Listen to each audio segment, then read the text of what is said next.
سبحان اللہ سبحان اللہ. کلام اعلیٰ حضرت ایک ایک لفظ گویا موتیوں میں پرویا ہوا تھا. سبحان اللہ.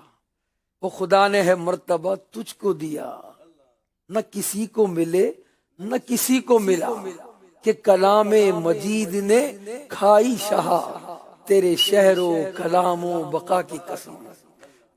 کلام مجید فرقان حمید میں یاد فرمائی گئی آقا کے شہر کی قسم، آقا کی گفتگو کی قسم اور آقا کی زندگی کی قسم یاد فرمائی گئی ہے. سبحان اللہ. اللہ ہمیں نبی پاک کی سچی محبت عطا فرمائے، نبی پاک کی شہر کی محبت عطا فرمائے. مدینے کے ظاہری راستے ہم پاک و ہند کے لیے اس وقت اور کئی ممالک کے لیے ظاہری راستے بند ہیں، کھل جائیں گے اور انشاءاللہ آقا کے دربار میں حاضر ہوں گے. ایک کلام امیر اہل سنت کا ہے اور تصور میں جانے میں تو کسی کو پابندی نہیں ہے نا.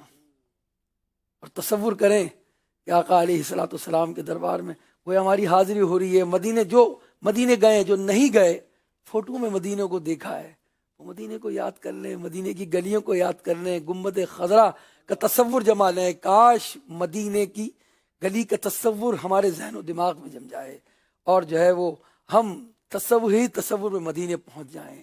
ایسے ہی مدینے کی گلی کا تصور امیر اہل سنت نے اپنے کلام میں فرمایا ہے. انشاءاللہ عظیم بھائی ہمیں وہ کلام سنا.